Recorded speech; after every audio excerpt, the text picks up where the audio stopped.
Bonsoir Jean-Luc Mélenchon, très heureux de vous accueillir ici. Vous êtes le chef des Insoumis, si je puis dire, député des Bouches-du-Rhône. Non, je suis président du groupe parlementaire. Je me demandais au bout de combien de temps vous alliez m'interrompre, mais je vois que c'est... Vous avez fait ce qu'il faut pour ça.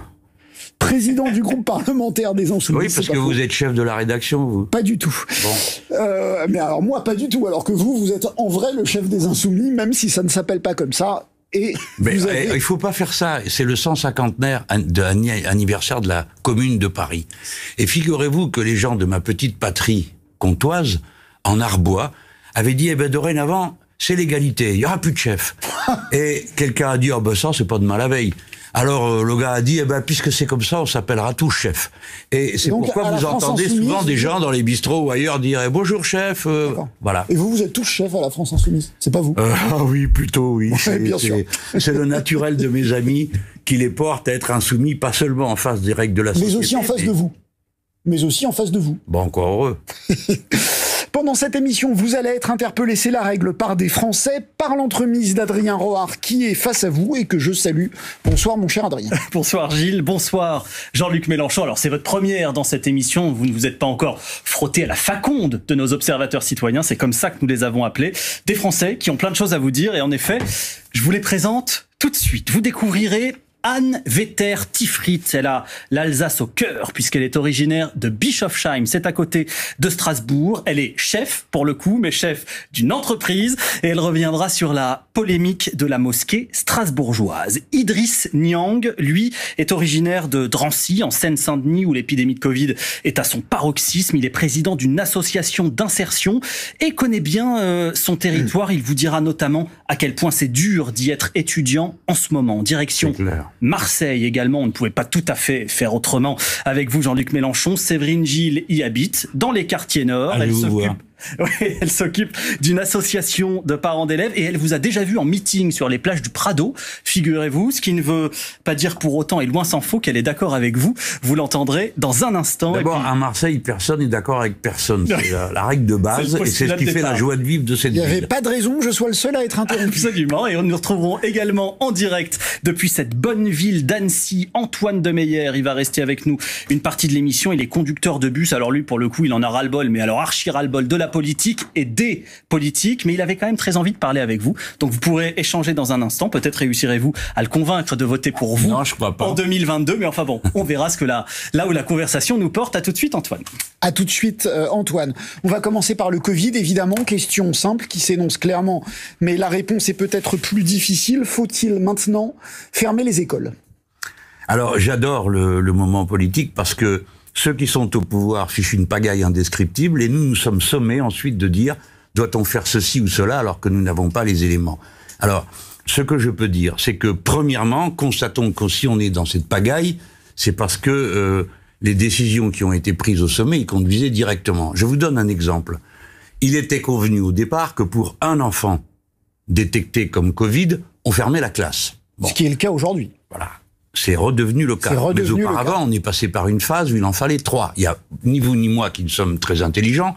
Nous sommes capables de comprendre quand même que si on va jusqu'à 3, il y a toutes les chances pour que toute la classe soit contaminée, et donc les parents, avec toutes les conséquences que ça a, y compris mortelles. Et vous savez que, notamment en Seine-Saint-Denis, on a eu à déplorer des cas où c'est quasiment par dizaines qu'on a compté les morts.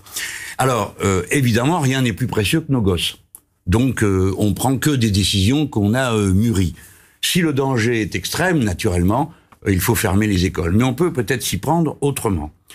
Maintenant, au point où nous en sommes, pour être franc, je ne sais pas si on peut s'y prendre autrement et si on peut échapper au confinement.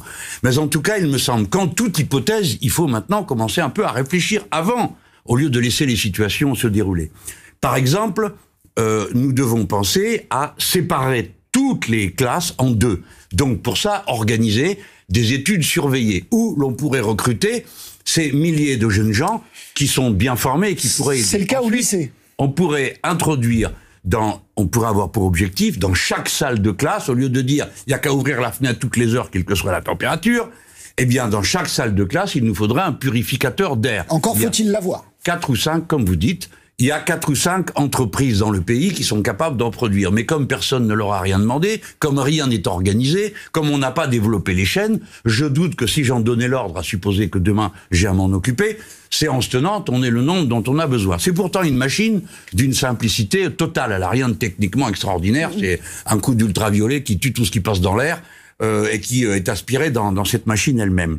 Ensuite, après cela, tenir compte du fait que les familles sont concernées, que la maladie n'est pas réservée aux enfants, même si, contrairement à ce qu'avait dit le gouvernement, les enfants sont aujourd'hui le vecteur le plus important. C'est pas, honnêtement, c'est pas ce qu'avait dit le gouvernement, c'est ce qu'avaient dit les médecins. Le gouvernement, il est comme vous, il n'a pas de compétences particulières. Vous êtes là pour dire du bien du gouvernement. Mais non, moi, je suis obligé de dire que la responsabilité politique, c'est ceux qui décident. Oui. Donc, ne commencez pas à dire c'est Pierre Froujacq. Écoutez, il y a un conseil de défense qui se réunit sous le sceau du secret autour du chef de l'État et qui prend les décisions. La politique, c'est d'assumer quand même les responsabilités. Si personne n'est responsable de rien, j'ai pas dit ça. Bien, ben moi je vous le dis. Ils sont responsables, ils doivent assumer. Et par conséquent, je pense à tous ces endroits où se trouvent les gens avec qui je fonctionne le mieux. C'est tous ces milieux populaires. Voyez là. On va en écouter, justement. Des milliers de gens sur les quais des gares. Est-ce qu'on ne peut pas installer une rotation? C'est-à-dire, est-ce qu'on ne peut pas dire tous les jours que chaque entreprise, un jour sur 2, démarre 1 heure plus tard, de manière à ce que tout le monde ne soit pas sur les quais de gare en même temps. Et ainsi de suite, des mesures de roulement, de rotation partout. Je vous interromps parce que vous parlez en effet de la région parisienne et de la Seine-Saint-Denis, et on va y aller avec Idriss Niang qui lui s'occupe d'une association. Attendez, mais on n'a pas fini de parler de tout ça. On va continuer à parler de ça. Ah mais non, mais vous inquiétez pas. C'est sur ce sujet que j'ai interrogé Idriss de l'association Agir Ensemble. Lui, il aide les jeunes à l'insertion, et justement, des jeunes, des étudiants, des lycéens, eh bien il y en a plein dans son association, et je lui ai parlé de la fermeture des écoles à Idriss. Faut-il oui ou non fermer? Voici ce qu'il m'a répondu. On ferme, mais après le problème c'est quoi? C'est l'accompagnement. Parce qu'après, c'est pas tous les élèves qui ont la possibilité de suivre les cours par visio. Nous, par exemple, au sein de l'association, on s'est rendu compte qu'on avait un certain nombre de personnes qui ne bénéficiaient pas d'ordinateur. Après, des fois, c'est un ordinateur pour tout le foyer. Si moi, j'ai un élève, un enfant qui est en terminale, au même moment, j'en ai un autre qui est à la fac et j'en ai un autre qui est au collège. Et ben, les trois, ils peuvent pas faire les cours de vision en simultané, par exemple. Et quand on se dit, ils font 5 ou plus, qu'on n'a pas 5 ordinateurs dans un foyer, c'est pas possible, ça. Alors Idriss, voilà, il est associatif et c'est un témoignage du terrain. Qu'auriez-vous envie de lui répondre quand il expose ces problèmes-là? Je suis content qu'il l'ait dit lui, parce que sans doute on lui accordera plus de crédit à nous qu'à nous, qui expliquons ça depuis des semaines et des mois. Je sais que le premier plan que nous avons déposé concernant la jeunesse étudiante, il date de juin dernier quand même. Et il a 1000 fois raison. Et il en parle avec un peu de pudeur, parce qu'il y a les autres aspects qu'on pourrait évoquer, qui est le mal logement, le trop grand nombre de personnes dans le même logement. Il m'en a parlé aussi. Toutes les familles ne sont pas forcément en état d'accompagner le travail des enfants. Voyez-vous, moi, quand j'étais en terminale, mes parents pouvaient un peu m'aider, mais pas tant que ça. Et alors, quand j'étais en fac, ça a été terminé, il fallait que je me débrouille tout seul. C'est bien normal. Chaque génération a poussé la suivante un peu plus haut. Donc, tout ce qu'il vient de dire sont des problèmes auxquels nous sommes confrontés, non pas depuis 8 jours, mais depuis maintenant 1 an.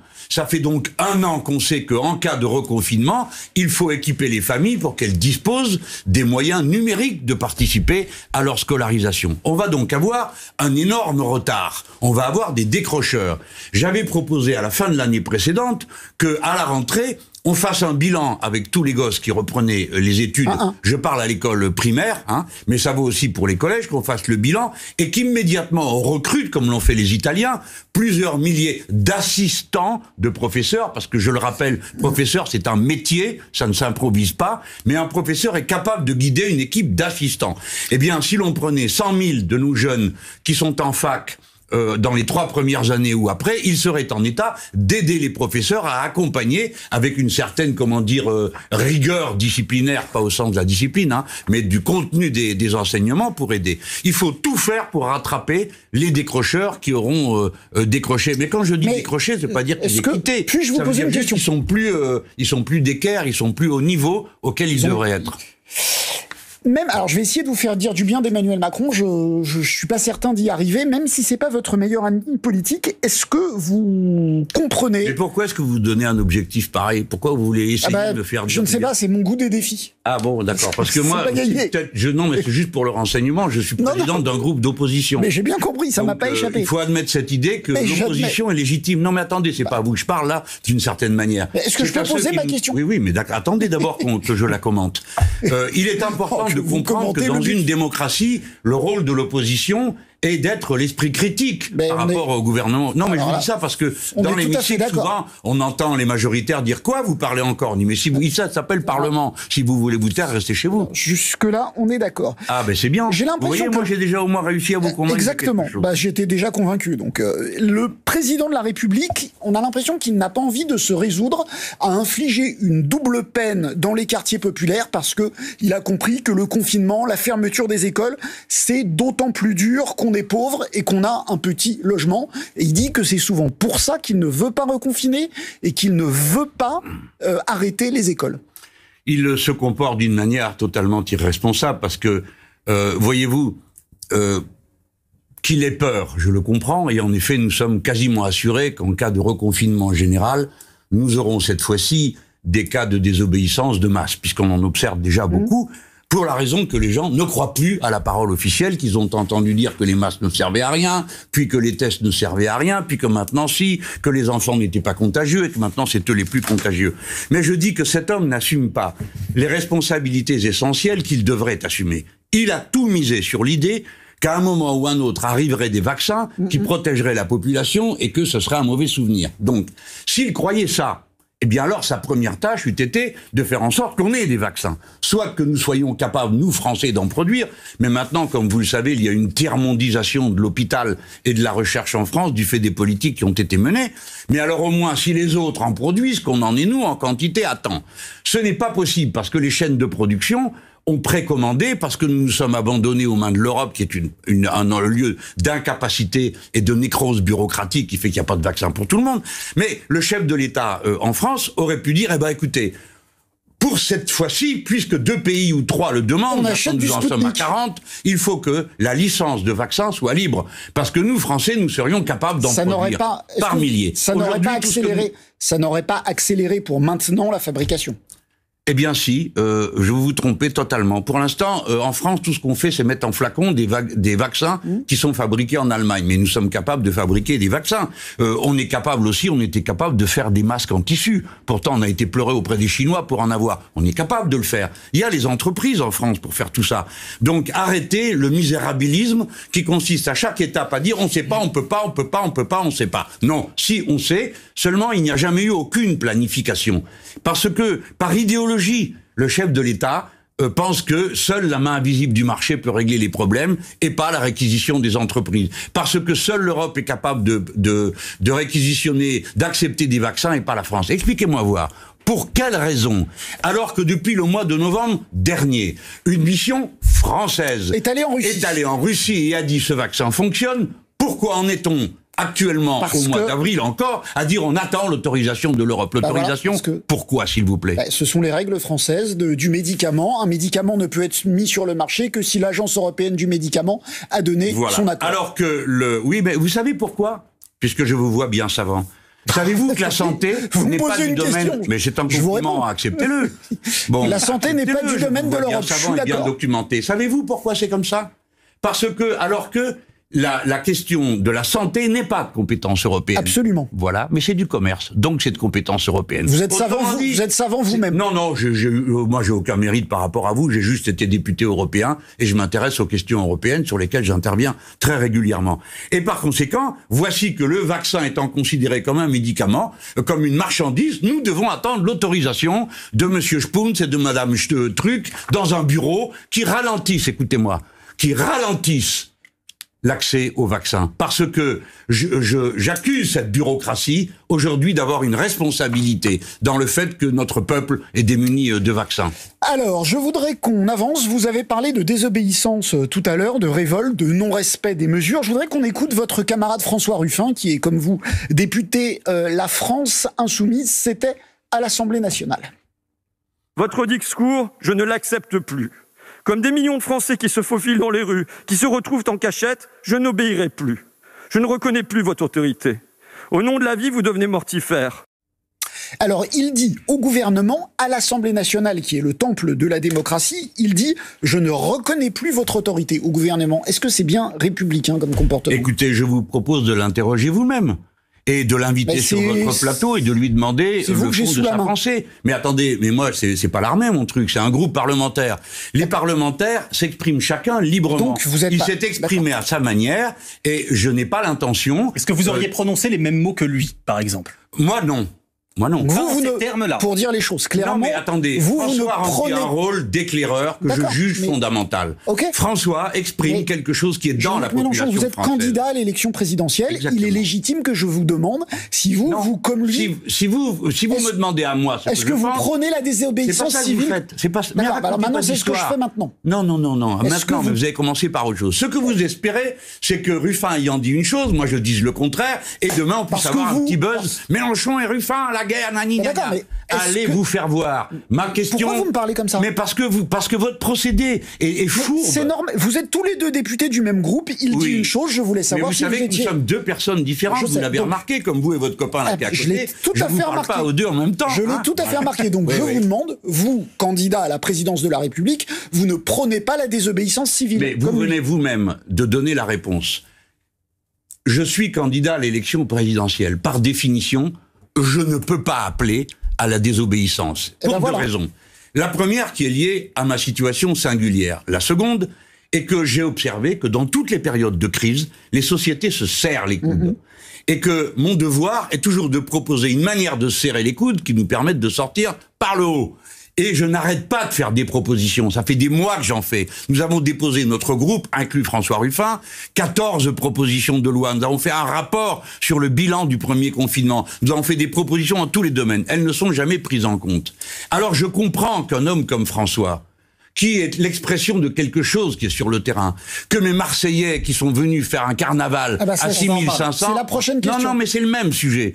François Ruffin exprime à ce moment quelque chose qui gronde dans le pays. Ça vaut donc mieux, pardon, si je vous ai répondu un peu vivement, que de nous opposer, lui et moi. Nous disons deux choses qui sont présentes dans le pays. Le pays tout entier a besoin de sortir par le haut de la crise. Pour ça, il faut planifier, organiser, tenir parole, ne pas mentir comme le fait sans cesse le gouvernement. Et d'un autre côté, il faut entendre le fait que les Français ne croient plus à la parole officielle et en ont assez d'être traités comme des enfants. On est d'accord, mais ne plus croire et désobéir, c'est pas la même chose. Parlons de Marseille. Parliez de ces images du carnaval à Marseille, on va les revoir, même si elles ont énormément circulé et sur les réseaux sociaux et sur les médias traditionnels. C'était le 21 mars, 6500 personnes environ rassemblées en plein centre de la cité phocéenne. Pas beaucoup de respect des gestes barrières, de distanciation, pas de masque, une euphorie que beaucoup ont jugée irresponsable, qui a provoqué un tollé dans la classe politique, mais pas vraiment chez vous. Jean-Luc Mélenchon, vous avez notamment déclaré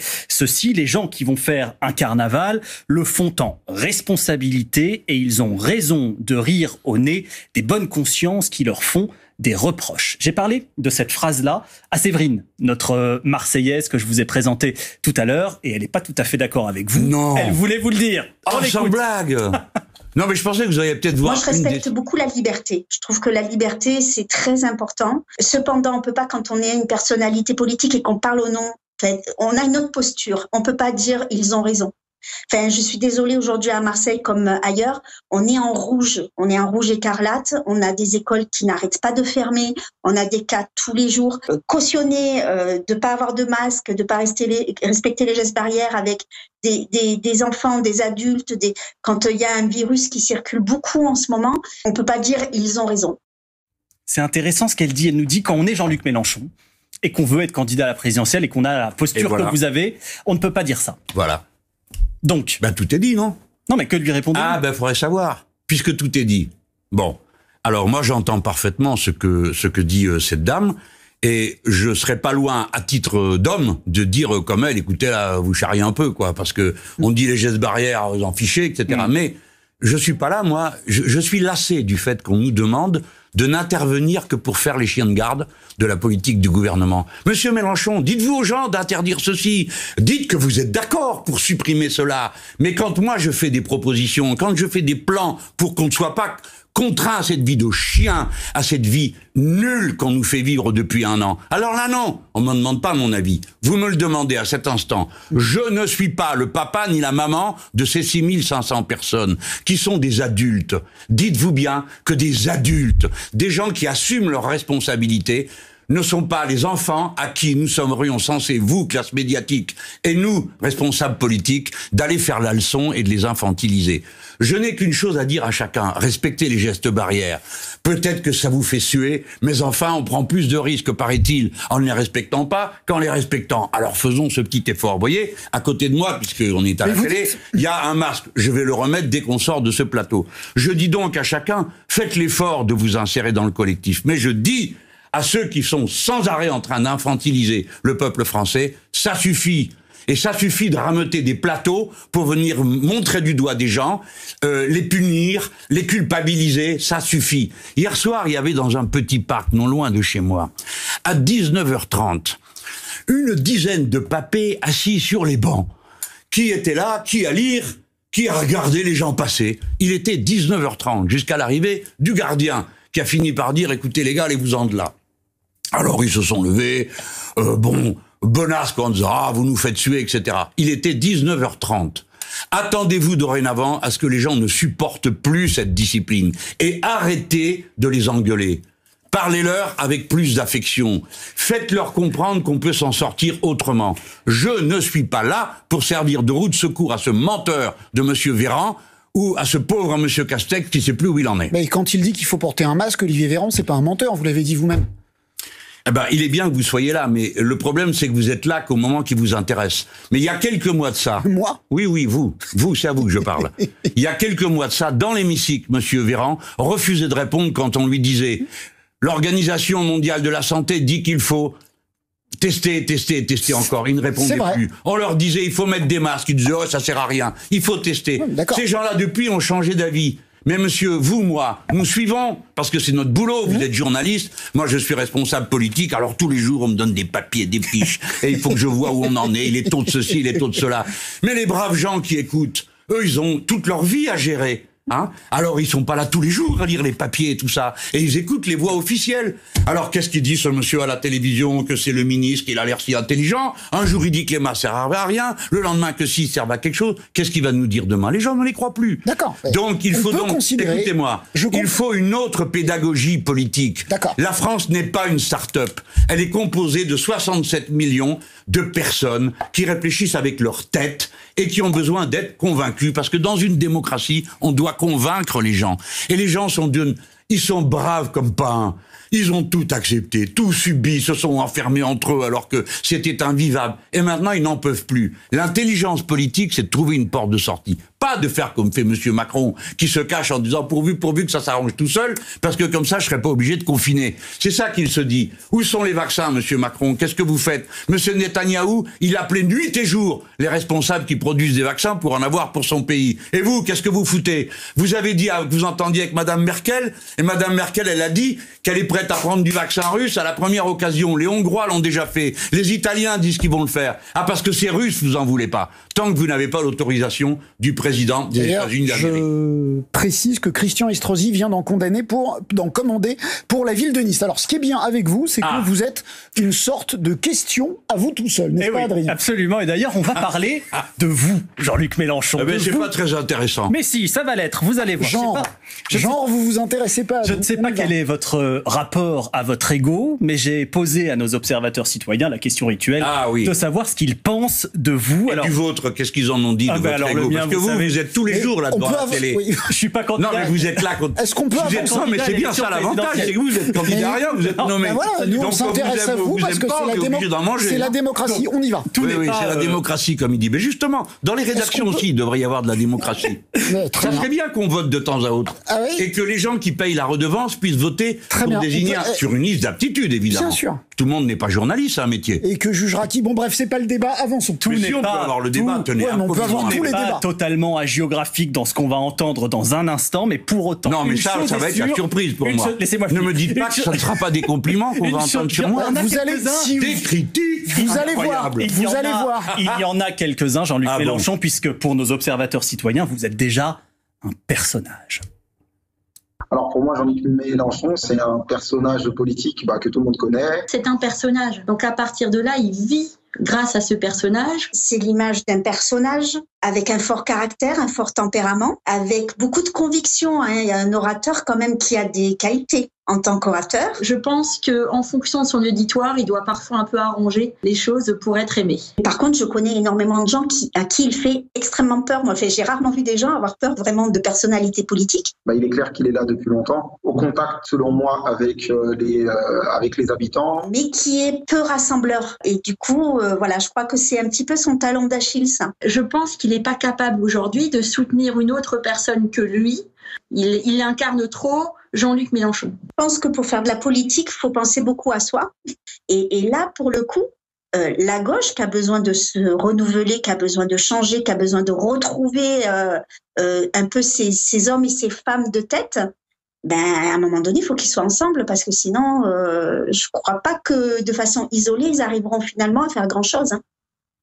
Le personnage Mélenchon, vous voyez qu'il y a des choses positives quand même dans ce qui a été dit. Je sais pas, c'est positif d'être un personnage. Je ne sais pas, ça vous jugerez vous-même, mais en tous les cas... Au bout de 3 campagnes électorales présidentielles, si j'étais pas un personnage, on dirait mais ce type est transparent. Vous faites peur à certains, on l'a entendu. Oui. Et puis il y a Anne qui nous dit il n'est pas capable de soutenir quelqu'un d'autre que lui-même. Voilà. Est-ce que elle a raison, Anne? Est-ce que vous êtes hermétique au rassemblement? Ah, voilà. Alors, on est bien pas la même chose. Non, mais ce sont deux questions. Alors d'abord, je commence par dire une chose.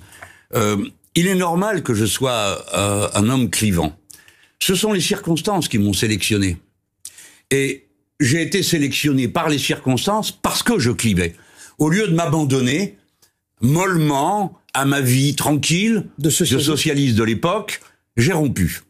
Et j'ai monté avec beaucoup d'autres, ce qui s'appelait le Front de gauche. Et à partir de là, quelque chose a commencé, c'est la renaissance d'une gauche de rupture avec le capitalisme et le productivisme en France. Bon, voilà, ça oui, j'assume et j'en suis fier. Mais évidemment, il y a un prix. C'est que vous bousculez tout et tout le monde. Et par conséquent, le nombre de gens qui vous en veulent après ça est considérable. Car contrairement à ce qui a été dit, on dit il n'est pas rassembleur. Ça m'amuse parce que c'est normal que je sois clivant et peut-être qu'on retienne ça de moi. Mais enfin, je pense qu'à partir de 4 millions de voix en 2012, 7 millions en 2017... c'est un certain petit talent, j'en conviens, pas très grand, mais qui fait que j'ai eu plus de voix en 2017 que M. Chirac, à l'année où il a été élu président de la République. C'est vous dire, après le premier tour. Et puis, on a avancé 2 autres mots. Est-ce qu'il m'est permis une fois, quand même, de dire à mon avantage, vous pouvez citer, vous deux, au moins 5 ou 6 noms insoumis. Tout le monde connaît François Ruffin, tout le monde connaît Clémentine Autain, tout le monde connaît Mathilde Panot, tout le monde connaît Éric Coquerel, Corbière, et j'en passe, je suis en train d'en oublier, j'en suis malheureux. Caroline Fiat, puisqu'elle était assise il y a un instant à côté de moi. Donc vous voyez que nous avons su non seulement rassembler des gens extrêmement différents, sans que, en 4 ans, il y ait eu un incident de vie du groupe, sous mon autorité de président. Donc cela prouve que je sais faire fonctionner des équipes composites. J'ai aucun mérite, j'ai appris. J'ai été président de groupe municipal, président de groupe cantonal, et me voilà maintenant président de groupe à l'Assemblée nationale. Pardon que je finis. Je vous propose qu'on... Alors on dit, donc renouveler les têtes et pas rassembleur, je trouve que ça s'applique pas à moi. Alors évidemment, la gauche est en poussière. Mais je vous l'avais annoncé, et je m'efforce de reconstruire quelque chose qui est plus grand que la gauche. Alors on va en parler, parce que après le pataquès de la semaine dernière sur les réunions non mixtes, les déclarations des uns et des autres, Yannick Jadot, hier constatant que ça n'allait pas bien, a proposé à la gauche de se reprendre et de se parler pour de vrai, en face à face. On écoute Yannick Jadot, c'était hier matin sur France Inter.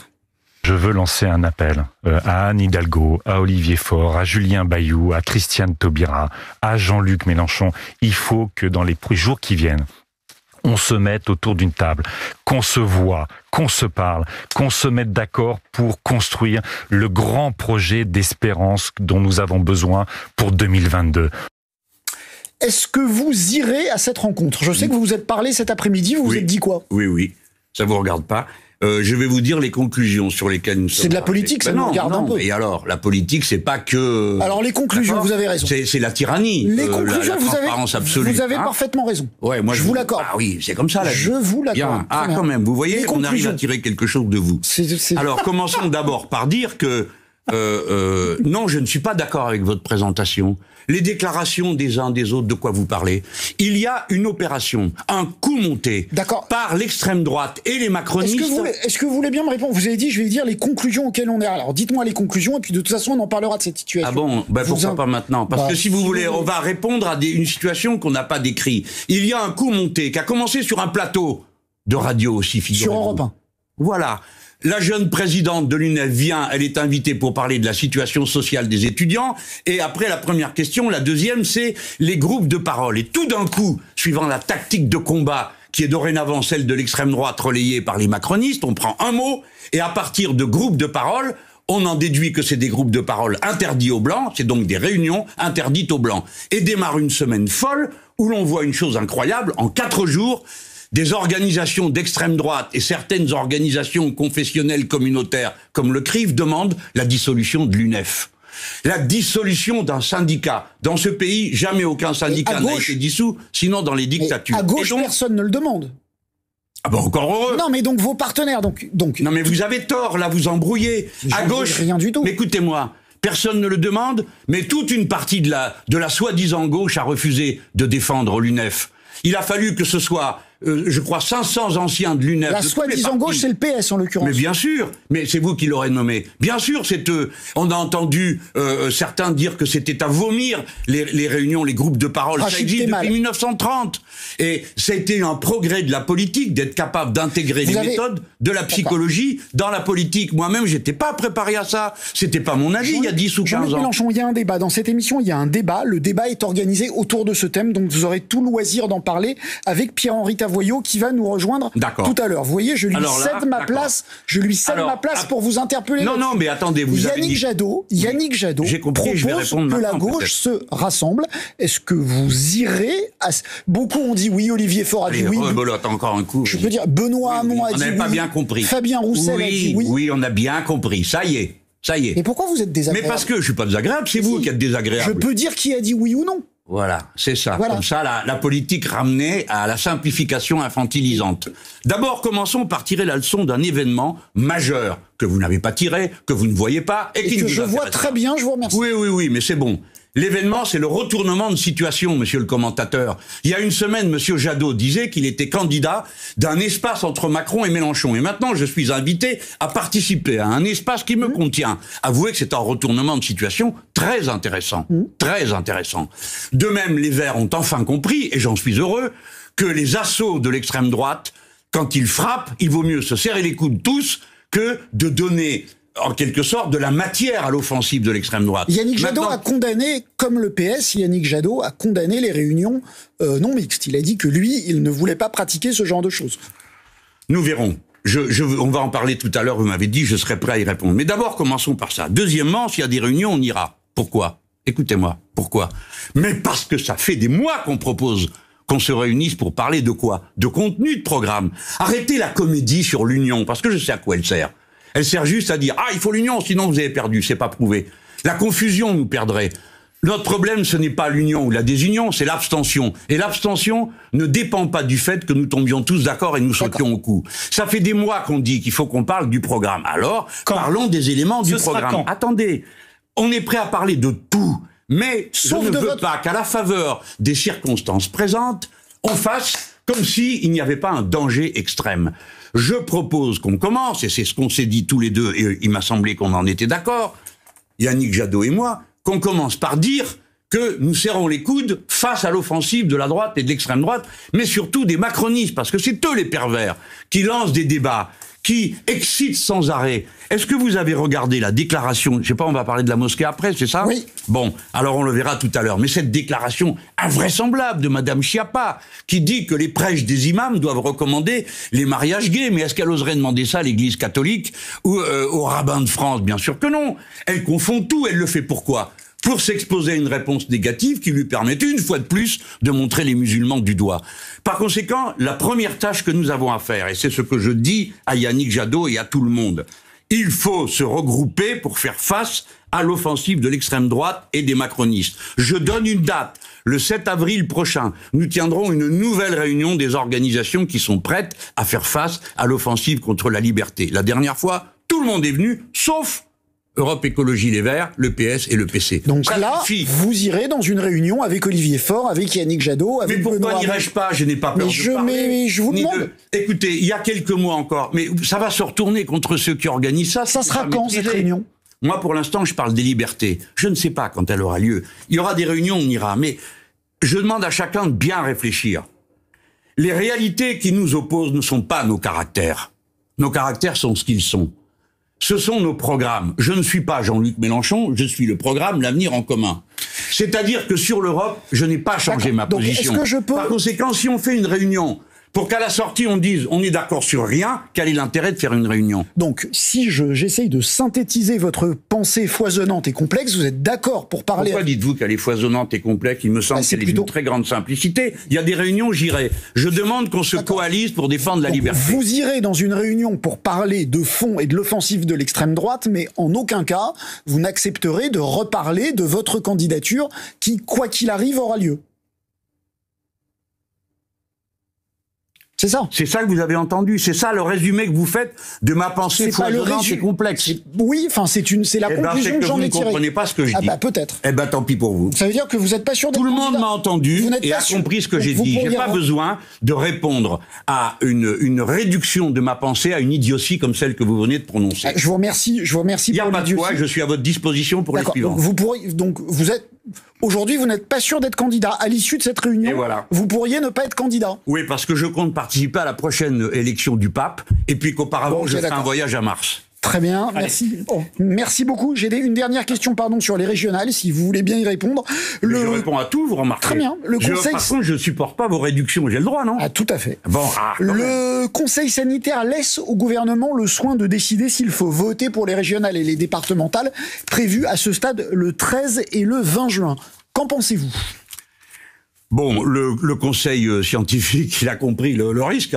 Castex a dit, je ferai exactement ce qu'ils disent, les gars. Absolument, il ne veut pas être récupéré. On est scientifique, c'est à vous de prendre une décision. Et en effet, ils ont raison. Une décision concernant des élections, c'est très lourd. C'est la démocratie.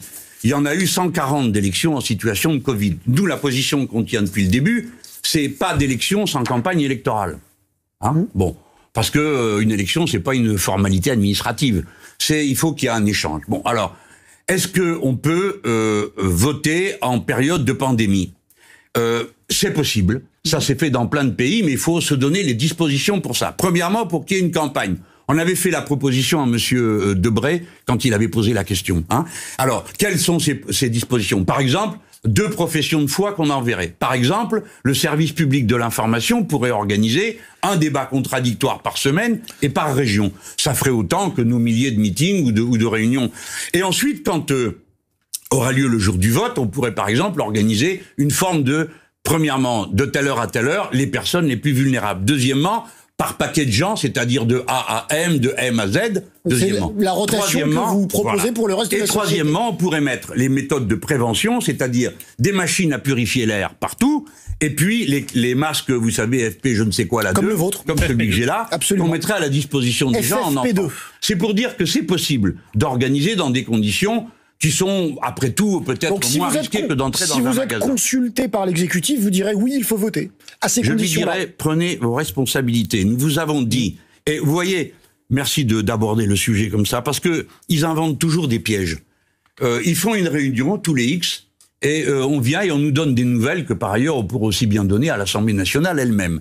Et ensuite, quand vous ressortez de là, on vous dit, ah ben oui, mais on vous a prévenu, vous étiez d'accord. C'est ce qu'ils m'ont fait la dernière fois pour les élections municipales. J'avais dit à l'époque à Édouard Philippe, 1 fois, mais pas 2. Ok. Nous n'en avons jamais parlé et vous me l'avez imposé. Donc, attendez, je termine juste en une phrase qui résume ma pensée foisonnante et complexe. Avec Pierre-Henri Tavoyot. Oui, juste, ma pensée foisonnante et complexe doit être résumée comme vous l'avez fait tout à l'heure. Donc, on peut organiser des élections. Je n'ai pas dit qu'on y est obligé, mais je n'accepterai pas des élections ce jour-là si les conditions que je viens d'énoncer ne sont pas respectées. Voilà qui est clair. Alors, c'est l'heure de ce qu'on appelle entre nous... Ah, c'est bien, je suis clair. Oui, exactement, bien que foisonnant. C'est l'heure de ce qu'on appelle entre nous le direct citoyen. On s'est dit qu'on l'a pas inventé pour vous, mais je me disais que ce nom pourrait vous plaire. Absolument, et on file à Annecy, où nous attend Antoine Demeyer, conducteur de bus. Alors, c'est pas un secret de dire que Antoine n'a jamais voté pour vous, Jean-Luc Mélenchon, et qu'il en a un petit peu marre globalement de la classe politique. Et il va nous dire pourquoi. Mon cher Antoine,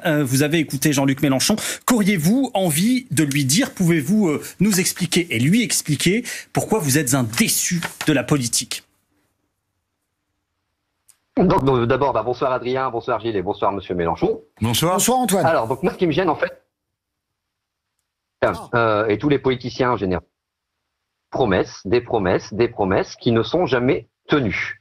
Ça a été Monsieur Sarkozy qui a fait des promesses, Monsieur Hollande a fait des promesses, Monsieur Macron a fait des promesses, et c'est toujours des promesses non tenues.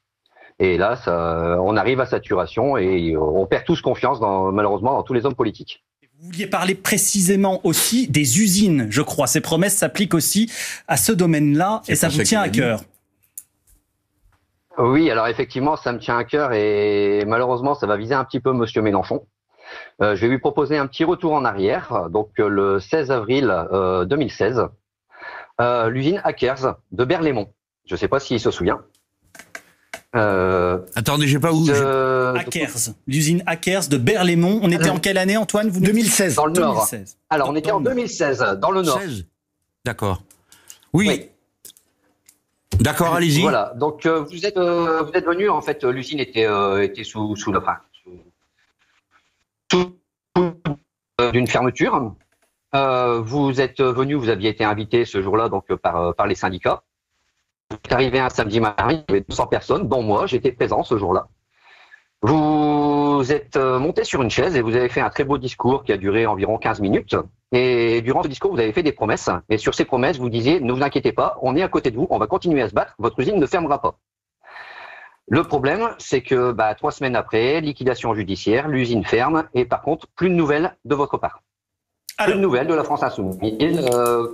Ça m'étonnerait. Jean-Luc Mélenchon vous répond, Antoine. Oui, d'abord, je commence par le premier point. Vous avez tort de dire que les promesses ne sont pas tenues. Monsieur Macron a tenu ses promesses. Il avait prévu de saccager le code du travail, il l'a fait. Il avait prévu de réduire vos retraites, il a essayé de le faire. Par conséquent, il a tenu ses promesses.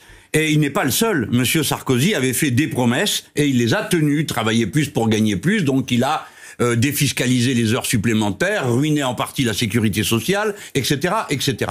Donc les promesses sont tenues. Chaque citoyen est appelé à la vigilance, chaque homme, chaque femme, et à étudier les programmes. Et c'est pas le problème qu'ils soient pas mis en œuvre, c'est qu'il faut d'abord comprendre ce qu'il y a dans le programme, parce qu'ensuite la plupart le font.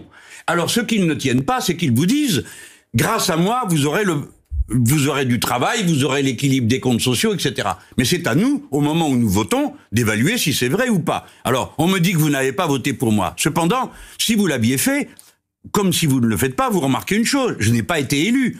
Je n'ai donc jamais eu la responsabilité politique d'appliquer mon programme. Et je suis d'accord pour dire qu'il représente une telle rupture avec le monde dans lequel nous vivons que on doit le regarder avec attention, parce que si vous votez pour moi, je ferai ce qui est écrit dedans, comme les autres l'ont fait. Donc regardez bien, et ça dépend de votre responsabilité de dire, oui, allez, Monsieur Mélenchon doit appliquer ce programme avec ses amis, vous avez vu que j'ai une belle équipe pour gouverner. Déjà dans votre usine, monsieur, je crois que j'ai quelques amis. Je crois pas qu'ils aient abandonné la lutte, à aucun moment. Moi, on m'a dit de venir, on m'a dit viens, ça fait du bien au moral. J'ai dit les gars, j'ai aucun pouvoir, qu'est-ce que je vais faire? On m'a dit viens, dis quelques mots, ça donne du courage pour la lutte. Et je n'ai jamais dit l'usine ne fermera pas. J'ai dit si on lutte, on a une chance qu'elle ne ferme pas. Alors après, monsieur, l'usine est fermée, je viens vous voir quand vous voulez, mais ne m'en veuillez pas à moi qui ne suis responsable de rien que d'être venu vous soutenir de la fermeture de votre usine. Prenez-vous-en, mordez la main de ceux qui vous battent au lieu de le faire avec ceux qui vous aident. Ceux qui vous ont battu, ceux qui ont fermé votre usine, ceux qui vous ont traîné de cette manière-là. Pas moi, qui suis venu avec les autres, qui prend du temps pour faire tout ça, et qui me met à la peine alors que je pourrais faire autre chose, vous le savez aussi bien que moi.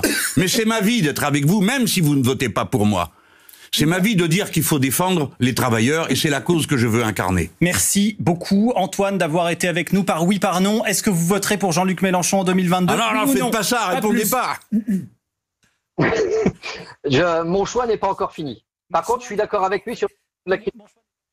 Merci beaucoup Antoine d'avoir été... Le vote est secret, monsieur. Avec nous, le vote est secret. Leur dites pas. On peut quand même poser la question. On va revenir sur une polémique maintenant, Jean-Luc Mélenchon, si vous le voulez bien. En Alsace, la mairie écolo de Strasbourg a accordé une subvention pour la construction d'une mosquée portée par l'association Miligorus, association proche du gouvernement d'Ankara et de son président Erdogan. Anne, notre chef d'entreprise, qui elle habite en Alsace, à côté de Strasbourg, est choquée par cette décision et elle nous dit pourquoi.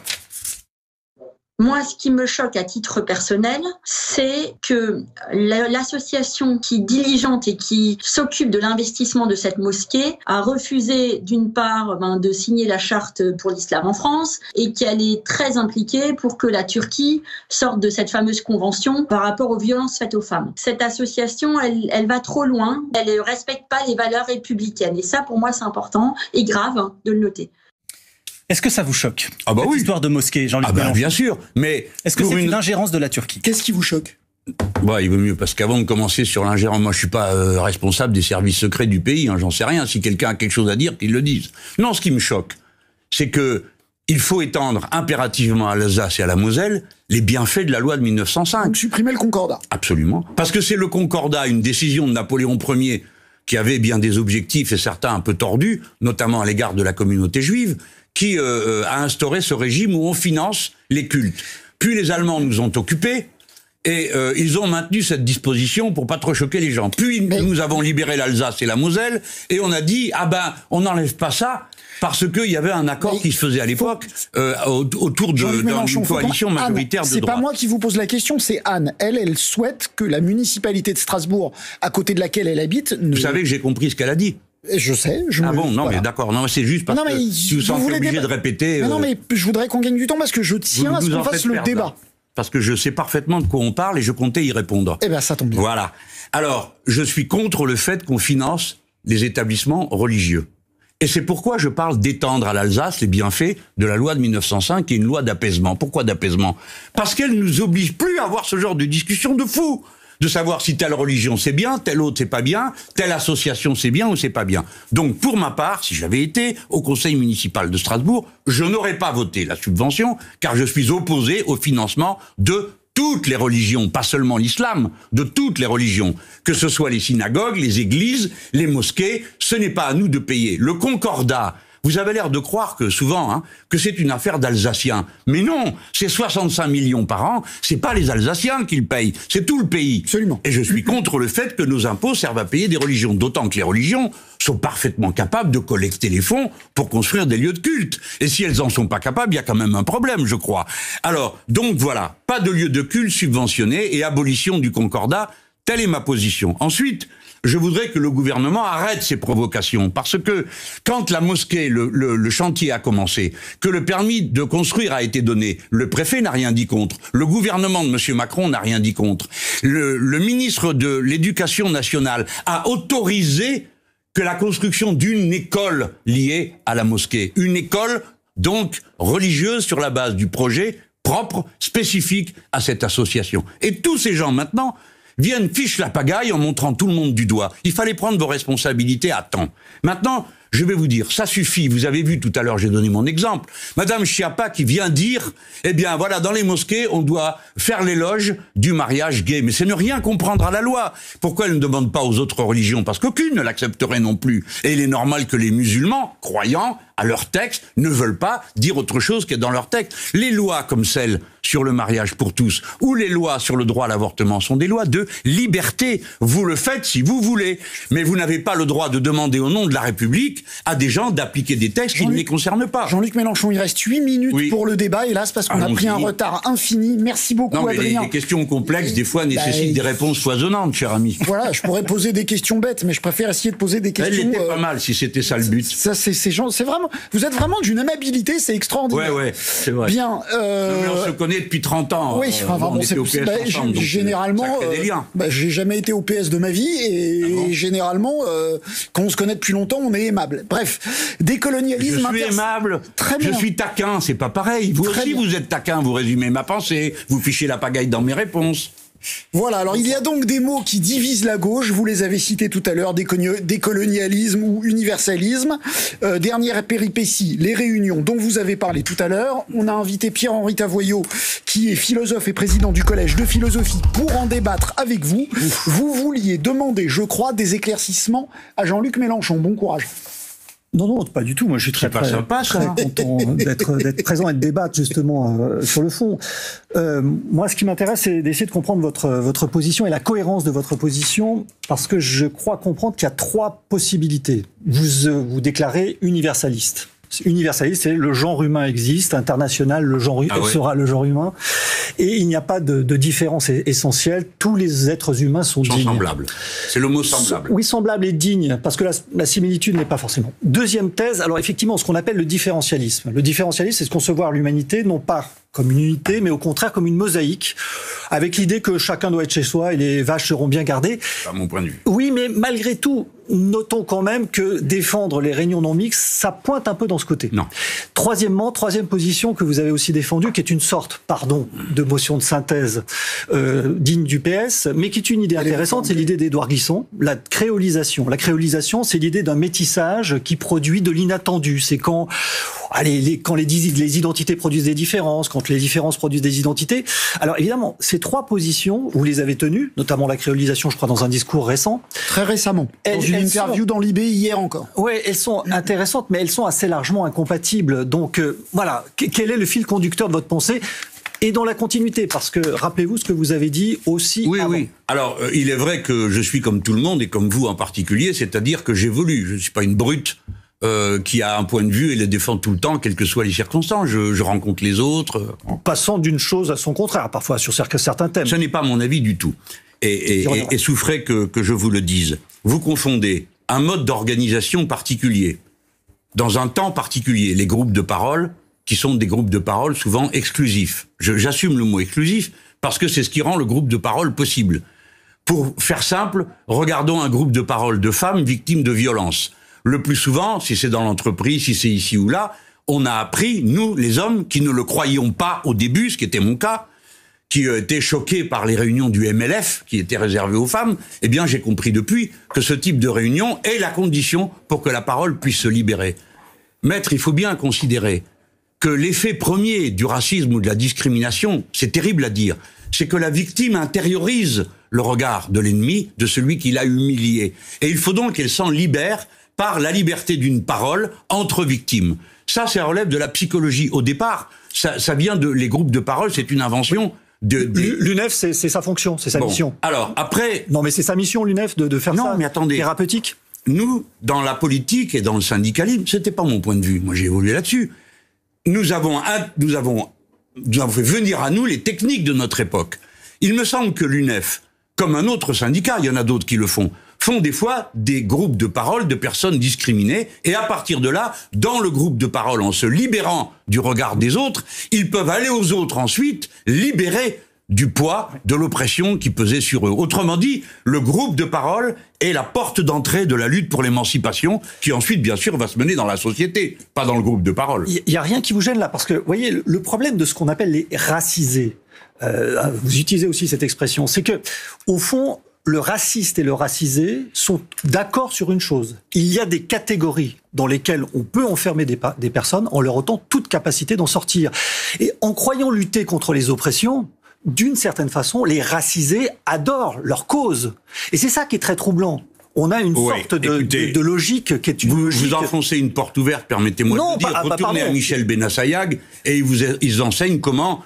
Il dit lui-même, l'esclave partage avec le maître plus que ses chaînes. On revient à ce que je disais tout à l'heure. Écoutez-moi bien. Quelle autorité? Non, mais c'est un piège affreux que vous tendez. Mais non, mais c'est pas un piège affreux. Il faut essayer d'éclairer les situations, pas d'enfoncer les gens. C'est pas clair, ça? Le problème, c'est pas le racisé, c'est le raciste. Non, pas du tout. Partager une même définition. Mais non, mais pas du tout. Écoutez, ayez la patience d'entendre ceux qui ne sont pas de votre avis, c'est votre métier. Nous, on compte sur des gens comme vous pour éclairer notre chemin.